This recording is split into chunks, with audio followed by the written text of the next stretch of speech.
Hello दोस्तों। तो आपका बोर्ड का एग्ज़ाम होने वाला है और मैथ का एकदम वीपीआई जो फार्मूला है जो अभी हम डिस्कस करेंगे। अगर इतना फार्मूला आप करके जाते हैं तो आपका बोर्ड का एग्ज़ाम में लगभग 20 से 30 नंबर ऑब्जेक्टिव से डायरेक्ट डेरिवेटिव और इंटीग्रल से क्वेश्चन आने का चांस है। चलिए हम एक एक करके फार्मूला को डिस्कस करते हैं और कंफर्म आप याद कर लीजिएगा, जिससे कि डिफरेंशिएशन एंड इंटीग्रेशन का जो फार्मूला है हम एक साथ ही बतला देते हैं कि बच्चा को याद करने में इजी हो। चलिए पहला फार्मूला क्या है। डी वाई डी एक्स को एक्स के पावर एन प्लस वन बटे एन प्लस वन को अगर डी बाई डी एक्स के फॉर्म में हम डेरिवेटिव करेंगे तो इसका क्या आएगा फार्मूला, एक्स के पावर एन। इसको आपको याद करना पड़ेगा। और जैसे इसको तुरंत अगर इंटीग्रेट करते हैं एक्स के पावर एन को डी एक्स के रिस्पेक्ट में अगर इंटीग्रेट करेंगे तो इसका फार्मूला क्या बनेगा, एक्स के पावर एन प्लस वन बटे N plus one plus c. ये कैसे हुआ, डिफ्रेंशिएशन का उल्टा इंटीग्रेशन होता है। अगर आप इसको ऐसे भी निकाल सकते हैं जैसे दिया हुआ है ना, इंटीग्रेशन ऑफ एक्स के पावर एन डी एक्स, तो इसको क्या आप कैसे कैसे कर सकते हैं। अगर एन जो यानी एक्स का जो पावर में रहता है ना उसमें एक प्लस करके और उसे डिवाइड कर दिया जाता है। तो यहाँ पर देख सकते हैं एक्स के पावर में कितना है एन, एन में वन प्लस हुआ और जितना पावर है उसी से डिवाइड किया गया है प्लस सी। इस पर आपको डायरेक्ट ऑब्जेक्टिव में क्वेश्चन भी देखने के लिए मिल सकता है इस फार्मूला से। तो इसको कंफर्म देख लीजिएगा और इसे बहुत इंपॉर्टेंट इंपॉर्टेंट क्वेश्चन है। जैसे देख लीजिए आप एक्स के रिस्पेक्ट में डी एक्स को अगर डिफ्रेंशिएट करेंगे तो क्या आएगा, वन आएगा। और डी एक्स को अगर इंटीग्रेट करते हैं तो कितना आएगा, एक्स आएगा। इससे भी क्वेश्चन डायरेक्ट उठ के आता है, डी एक्स का इंटीग्रेशन क्या होता है, तो बच्चा से कन्फ्यूज हो जाता है। इसका क्या होगा इंटीग्रेशन, डायरेक्ट एक्स होगा। और एक्स प्लस सी क्योंकि इसमें लिमिट नहीं लगा हुआ है, एक्स प्लस सी भी ऑब्जेक्टिव में डालेगा, एक्स डाल दे और एक्स प्लस सी डाले तो आपको सी वाला को टिक करना। एंड अदर देख लेते हैं। यहाँ पर देखिए जैसे कि साइन एक्स का डिफ्रेंशिएशन क्या होगा, साइन एक्स क्या होगा कॉस एक्स, और कॉस एक्स का इंटीग्रेशन क्या हो जाएगा, साइन एक्स प्लस सी हर में लगेगा, ठीक है। कॉसेक एक्स का डिफ्रेंशिएशन क्या होता है, माइनस साइन एक्स का डिफरेंस इंटीग्रेशन क्या हो जाएगा, माइनस कॉस एक्स प्लस सी। वैसे टेन एक्स का डिफ्रेंशिएशन क्या होता है, सेक स्क्वायर एक्स। और सेक स्क्वायर एक्स का इंटीग्रेशन क्या होता है, tan x plus c. Cot x का डिफ्रेंशिएशन क्या होता है, माइनस कॉसेक स्क्वायर एक्स। और कॉसेक स्क्वायर एक्स का इंटीग्रेशन क्या होगा, minus cot x plus c. यहाँ पर कॉट एक्स का डिफ्रेंशिएशन हुआ है तो माइनस कॉसेक स्क्वायर एक्स हुआ है। तब यहाँ पर माइनस नहीं लगा के कॉसेक स्क्वायर एक्स का इंटीग्रेशन करेंगे तो जो माइनस इसमें है ये कॉट में माइनस चला जाएगा, ठीक है। अब आगे बढ़ते हैं। अब सेक एक्स का डिफ्रेंशिएशन क्या होगा, sec x plus tan x. इसको इंटीग्रेट करेंगे sec x into tan x का इंटीग्रेशन क्या होगा, तो sec x plus c x c होगा, ठीक है। उसके बाद कॉसेक एक्स का डिफ्रेंशिएशन क्या होगा, minus cosec x into cot x. Integration क्या हो जाएगा, cosec x minus cot x का minus cosec x plus c. ये तो नॉर्मल फार्मूला हो गया जिससे आपको डायरेक्ट क्वेश्चन, डायरेक्ट तो नहीं आएगा लेकिन कुछ मतलब सवाल दे दे एकदम इजी इजी। जैसे कि हम यहाँ पर आपको बतला दिए कि एक्स के पावर एन अगर है इसका इंटीग्रेट निकालना है तो क्या होगा, पावर जितना उतने जितना पावर रहेगा उसमें एक वन ऐड करके और उसका उतना से नीचे डिवाइड कर देंगे। अगर इसी में क्वेश्चन जैसे बना दे कि एक्स का power x square x cube इसका इंटीग्रेट करें तो कैसे आप करिएगा। अगर एक्स क्यूब का इंटीग्रेशन पूछ दे तो कैसे आप करिएगा, एक्स क्यूब पूछ रहा है तो क्यूब में वन प्लस करेंगे कितना हो जाएगा, एक्स के पावर फोर बाई फोर। क्या आगे थ्री में प्लस वन ऐड होगा और उसके बाद उसी से डिवाइड हो जाएगा तो एक्स के पावर फोर बाई फोर और प्लस सी।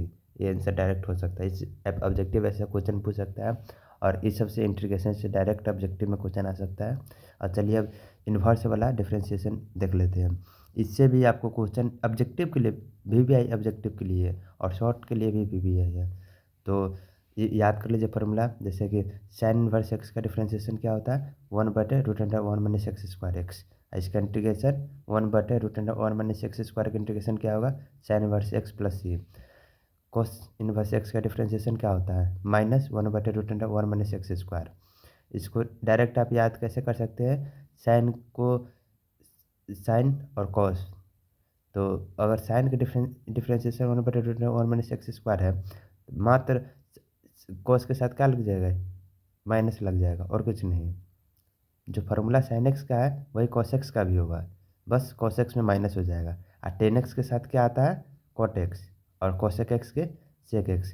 तो मतलब जो टेन एक्स का होगा फार्मूला वही कॉट एक्स का होगा, बस सिर्फ माइनस से मल्टीप्लाई हो जाएगा। और ये जो कॉसेक एक्स का होगा वही सेक एक्स का होगा, बस माइनस लग जाएगा। उसी इंटीग्रेशन में आप देख सकते हैं कि इसका इंटीग्रेशन कितना है, साइन एक्स है। और उसके बाद नीचे 1/√1 में सेक स्क्वायर का मतलब ये दिए कि कॉस के साथ लिख रहे हैं तो माइनस लग जाएगा साइन। तो आप इसको लिख सकते हैं minus cos inverse x plus c. अब टेन एक्स का इसमें आपको कोई कोई क्वेश्चन आता है उसमें डायरेक्ट इस फार्मूला का यूज रहता है, तो बच्चा को याद नहीं रहता है, इसको याद कर लीजिए। जैसे कि टेन इनवर्स एक्स का क्या हो जाएगा, 1/1 प्लस एक्स स्क्वायर एक्स। इसका इंटीग्रेशन क्या हो जाएगा, 1/1 प्लस एक्स स्क्वायर का इंटीग्रेशन क्या होता है, टेन इनवर्स एक्स हो जाएगा। कॉट इनवर्स एक्स एक्स का डिफ्रेंसिएशन क्या हो गया, माइनस, सिर्फ इसमें माइनस लग जाएगा, -1/1 प्लस एक्स स्क्वायर, और इसका integration minus cot inverse x. चलिए अब आगे देखते हैं।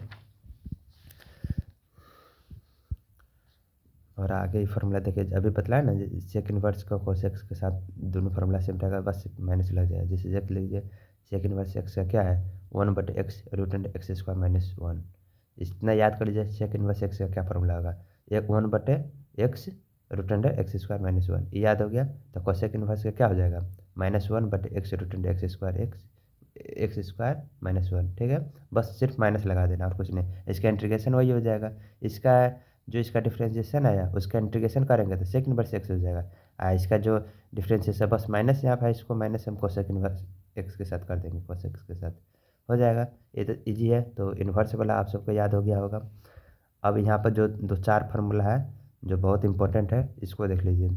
क्या है, ई के पावर एक्स, ये अक्सर बच्चा सबका गलती होता है कि ई के पावर एक्स का डिफ्रेंशिएशन क्या होगा, इंटीग्रेशन क्या होगा। तो ई के पावर एक्स एक ऐसा है जिसका डिफ्रेंशिएशन भी ई के पावर एक्स ही होगा, और इसका इंटीग्रेशन भी करेंगे तो ई के पावर एक्स प्लस ई होगा, ठीक है। इसमें लिमिट नहीं लगा इस वजह से। और लॉग एक्स का डिफ्रेंशिएशन क्या होता है, 1/x होता है, और 1/x का इंटीग्रेशन क्या होता है, लॉग एक्स प्लस ई होता है। और ए के पावर एक्स लॉग ए का डिफ्रेंशिएशन क्या होगा, ए के पावर एक्स, इंटीग्रेशन क्या होगा ए के पावर एक्स का, ए के पावर एक्स का इंटीग्रेशन हो जाएगा ए के पावर एक्स लॉग ए प्लस सी। और एक और इसी रिलेटेड एक इंटीग्रेशन की भी फार्मूला है कि ई के power m x d x का फार्मूला क्या हो जाएगा, ई के पावर एम एक्स बटे एम प्लस ई।